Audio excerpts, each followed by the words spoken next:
आप सभी को जय मसीह की परमेश्वर के नाम से आपको आनंद और शांति मिले। हमारे यूट्यूब चैनल से जुड़ने के लिए आप लोगों का बहुत बहुत धन्यवाद। भाई और बहनों, जो परमेश्वर की ओर से जो आज का हमें वचन मिला है वो है भजन संहिता 103। उसका हम 8 वचन से लेकर 11 वचन तक को पढ़ेंगे। देखेंगे परमेश्वर का वचन आज हमसे क्या कहता है। लेकिन जो आज का वचन है वो क्या है, हमारे पाप से रिलेटेड है और परमेश्वर के प्रेम से रिलेटेड है। तो आइए पहले हम परमेश्वर के वचन को पढ़ते हैं। परमेश्वर के वचन में देखते हैं क्या लिखा है। 8वें वचन में कुछ ऐसे लिखा है, यहोवा दयालु और अनुग्रहकारी, विलम्ब से कोप करने वाला और अति करुणा में है। हालेलुया, परमेश्वर की महिमा हो। भाई और बहनों, परमेश्वर का वचन आपसे क्या कहता है।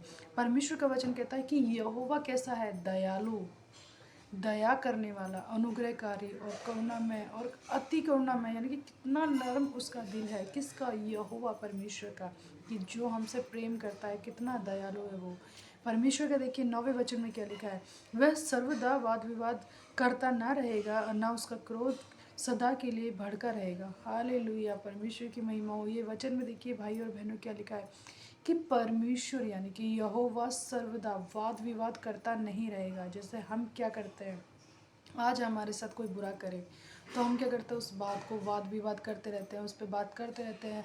और कभी कभी होता है 2 दिन 4 दिन, लेकिन कभी कभी होता है महीने 2 महीने 2 2 साल लग जाते हैं। हम एक दूसरे को वाद विवाद करते रहते हैं, उन्हीं बातों को कंटिन्यू हमारे माइंड में चलती रहती है। लेकिन परमेश्वर का वचन क्या कहता है कि परमेश्वर सर्वदा वाद विवाद नहीं करता रहेगा, यानी कि उन्हीं बातों को नहीं दोहराता रहेगा। कौन सी? जो हम अधर्म कर रहे हैं, उसको हम गुस्सा दिला रहे हैं, परमेश्वर हमारी बार बार उन्हीं बातों को याद नहीं करता रहेगा। और साथ में क्या लिखा है कि ना उसका क्रोध सदा के लिए बढ़का रहेगा। हालेलुया। हो सकता है भाई और बहनों, आज आपने कोई ऐसा पाप किया हो जो आपकी नज़र में भी बहुत बुरा हो, परमेश्वर की नज़रों में सोचिए बहुत ज़्यादा बुरा होगा, लेकिन फिर भी प्रभु ने क्या कहा कि ऐसा नहीं है कि मेरा क्रोध सदा के लिए भड़का रहेगा। नहीं, आज आपके पाप को देखिए परमेश्वर का क्रोध भड़का होगा, जरूर भड़का होगा, लेकिन बाद में 1 दिन बाद, 2 दिन बाद, हो सकता है 1 घंटे बाद परमेश्वर आपको फिर से प्यार कर ले।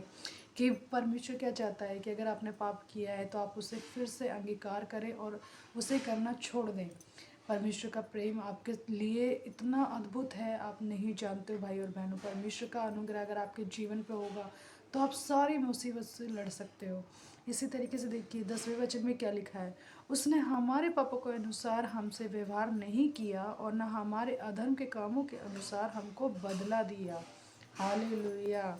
आज का जो वचन है सबसे ज़्यादा महत्वपूर्ण यही है। परमेश्वर का वचन क्या कहता है, उसने हमारे पापों के अनुसार व्यवहार नहीं किया। आज जैसा हम करते हैं कि जब मैं किसी के घर गया, उसने मुझे बैठने के लिए नहीं पूछा, तो अब वो मेरे घर आएगा तो मैं भी उसे बैठने के लिए नहीं पूछूंगा। ये हमारा जवाब होते हैं। लेकिन परमेश्वर का वचन क्या कहता है कि मैंने तुम्हारे पापों के अनुसार तुम्हें बदला नहीं दिया। हमने जितने पाप किए हैं उसके अनुसार परमेश्वर ने बदला नहीं दिया। अगर परमेश्वर भी चाहता तो अब तक तो हमको नाश कर देता, लेकिन फिर भी परमेश्वर का वचन क्या कहता है कि तुम्हारे कामों के अनुसार, तुम्हारे पापों के अनुसार मैंने तुम्हें क्या किया, बदला नहीं दिया। और साथ में क्या लिखा है कि ना तुम्हारे अधर्मों के कामों के अनुसार तुम्हें बदला दिया। अधर्म, जो आज परमेश्वर के खिलाफ जो हम काम करते हैं, अगर परमेश्वर ने जिस काम के लिए हमें मना किया कि ये नहीं करना और उसके बावजूद भी हम वही काम करते हैं, इसके लिए भी परमेश्वर ने कहा है कि मैंने तुम्हारे अधर्म के अनुसार भी तुम्हें बदला नहीं दिया। सोचिए परमेश्वर का प्रेम हमारे जीवन में कितना महत्वपूर्ण है, कितना जरूरी है। एक मनुष्य जो पृथ्वी पर आपके साथ रहता है, आपके संग रहता है, आपकी बाप बहन भाई, आपके सारे रिश्ते, इसीलिए कहते हैं कि सब लोग आपको छोड़ सकते हैं लेकिन परमेश्वर आपको कभी नहीं छोड़ेगा, न त्यागेगा। सोचिए परमेश्वर ने आपके कामों के, आपके पापों के अनुसार आपको बदला नहीं दिया, लेकिन जिस शारीरिक लोगों के साथ आप रहते हो वो आपको बदला जरूर देते हैं। इसलिए परमेश्वर का प्रेम मनुष्य के प्रेम से बढ़कर है। और इसी तरीके से 11 वचन में क्या लिखा है, जैसे आकाश पृथ्वी के ऊपर ऊंचा है वैसे ही उसकी करुणा उसके डरवैयों के ऊपर प्रबल है। हालेलुया। परमेश्वर ने क्या कहा, जिस तरह से आकाश पृथ्वी के ऊपर है, उसके ऊपर प्रबल किया गया, यानी कि उसके ऊपर रखा गया है। पृथ्वी नीचे, लेकिन फिर भी आकाश को कैसे रखा, ऊपर। इसीलिए मनुष्य को भी कैसे होना चाहिए, नीचे, परमेश्वर की दीनता में, उसकी नम्रता में और हमेशा परमेश्वर को कैसा रखें, ऊंचा। परमेश्वर का वचन क्या कहता है कि देखिए कि वैसे ही उसकी करुणा उसके डरवैयों पर प्रबल है। अगर आप परमेश्वर से डरोगे, आप उसका भय मानोगे, आप उसके वचनों पे चलोगे, उसके अंदर दीनता में रहोगे, नम्रता में रहोगे, तो परमेश्वर क्या कहता है कि उसकी करुणा ऐसे लोगों पर क्या है, प्रबल है, यानी कि ऐसे लोगों के साथ है।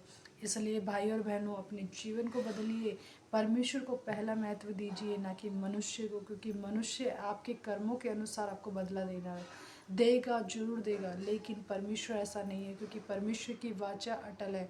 परमेश्वर के वचन में अगर कहा है कि मैंने तेरे अधर्मों के कामों को देखकर तुझे बदला नहीं दिया, तो आपके जीवन में भी वही नम्रता आनी चाहिए कि परमेश्वर ने जिस तरह हमें बदला नहीं दिया, इसी तरीके से अगर दूसरे ने आपके साथ बुरा किया है तो आप भी उसका पलटा उसे ना दें, बल्कि परमेश्वर को महत्व दे, परमेश्वर को आगे रखे कि प्रभु उसने ऐसा किया है, बता मैं क्या करूं। इसलिए परमेश्वर को हर चीज़ में आगे रखे। मनुष्य के प्रेम से ज़्यादा परमेश्वर का प्रेम हमारे जीवन में होना चाहिए। परमेश्वर इन वचनों के द्वारा आपको बहुत बहुत आशीष दे। आप सभी को जय मसीह की। परमेश्वर के नाम से आपको आनंद और शांति मिले।